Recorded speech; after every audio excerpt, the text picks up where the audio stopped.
The history of the residential school still affects our people. Yo, you're not going anywhere. We were pretty much trained to always tell on one another, just to keep on the good side of the nuns. We would try to bully, intimidate one another. If they're bigger than you, they'll try to fight you and call you names and, corner you, and they'll take what they can take from you. So what's happening now, today? The children see it, hear it, speak it. It passes on.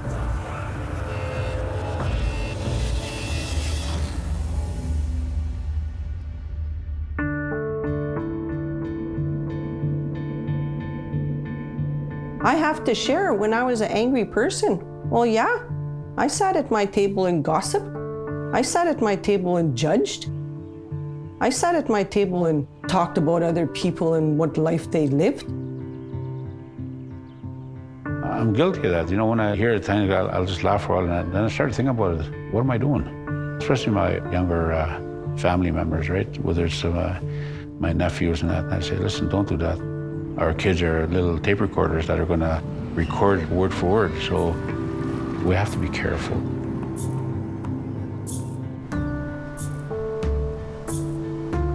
We have to expose the evilness, I guess, behind, bullying, because, we as parents are in charge of our kids. It's right at the home, that's where it's developing from.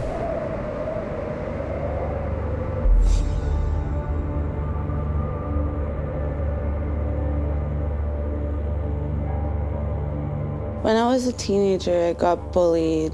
I had really curly, frizzy hair, so people would always make fun of that. When I was growing up, I had eczema, so people would call me Scabby and all these names.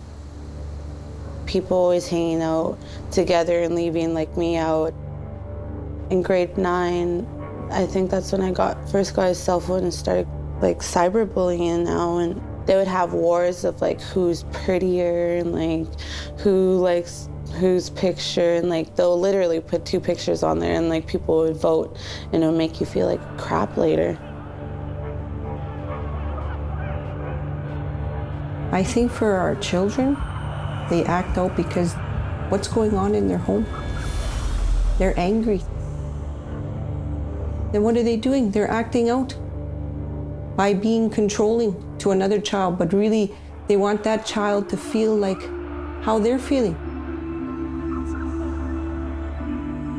Not having a positive self-esteem, instead of contributing, they'll be kind of in the background causing trouble, being a bully.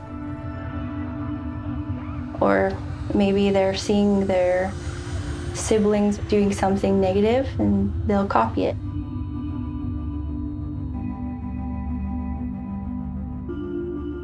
At first, I felt like the people who were attacking me needed revenge, and they should get revenge back too for hurting me.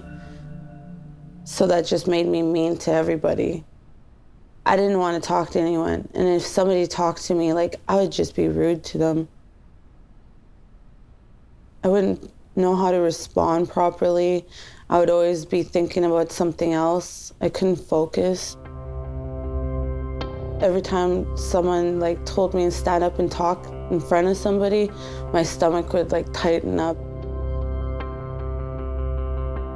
Felt like I was ugly. I felt ashamed of myself. I felt like the world was against me. I dropped out of high school. I was so close to graduating.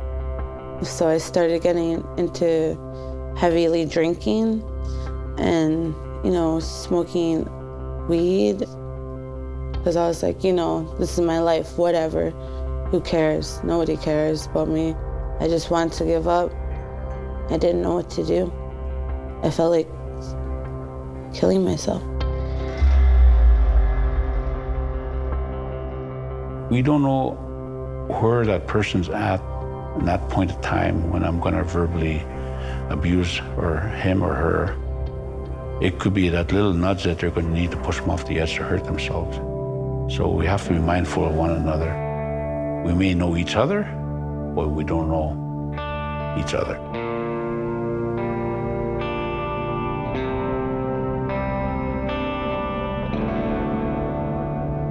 One day, there was nobody home, and I felt like coming home and just like ending my life. But the phone rang, and my mom called, and I just bursted out crying. I couldn't do it anymore. I couldn't hurt myself. I didn't know what to do, so I just cried to my mom.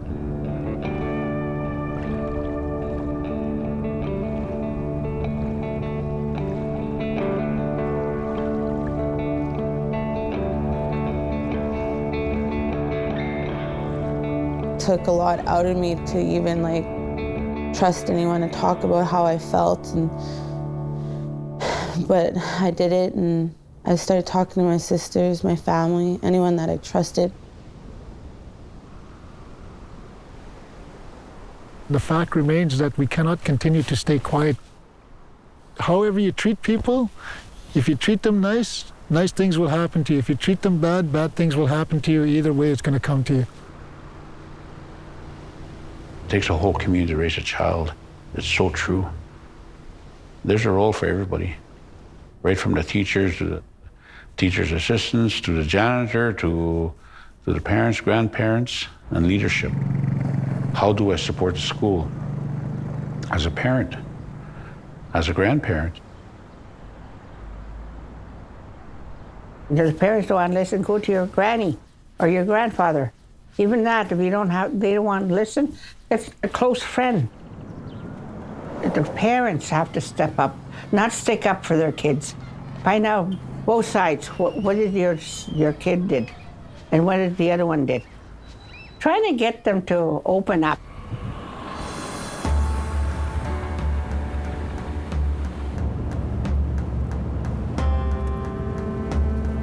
If nobody knows about it, nobody can do anything about it.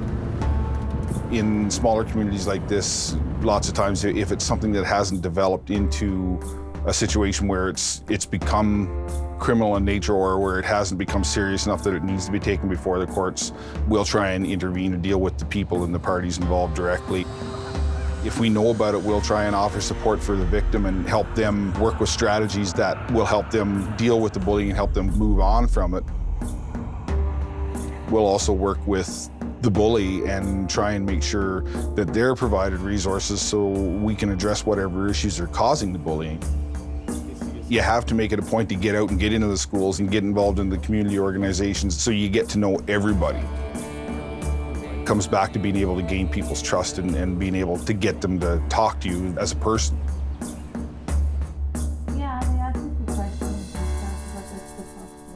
I started to talk to my mom, and she started to talk about me.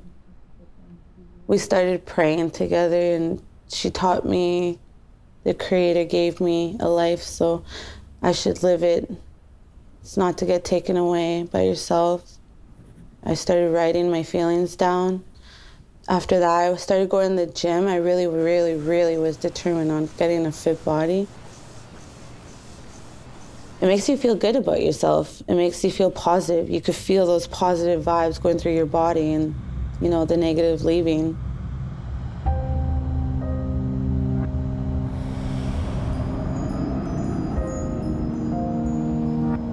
We got to break that cycle, and I believe in my heart that the land is there for us to utilize, to bring back our spirit to the true intent of who we are, so that way we could do away with bullying once and for all.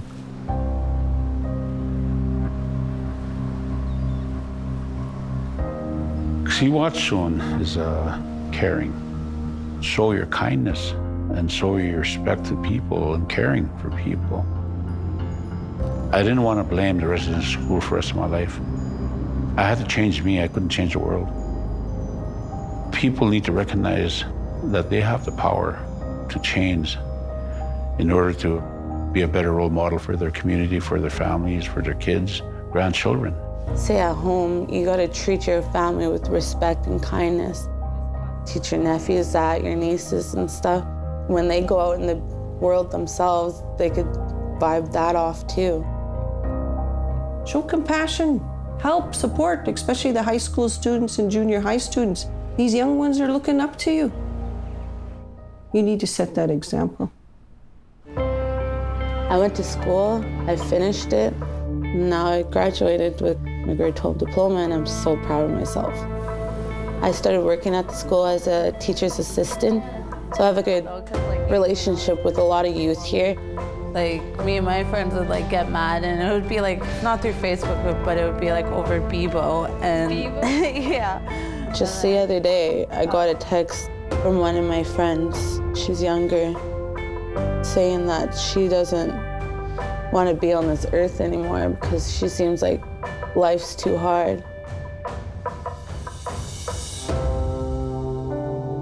You gotta look at yourself every day in the mirror and tell yourself you're worth it, you're beautiful, and you're gonna make it somewhere. And I talked and texted with her for over 3 hours, and finally she felt better.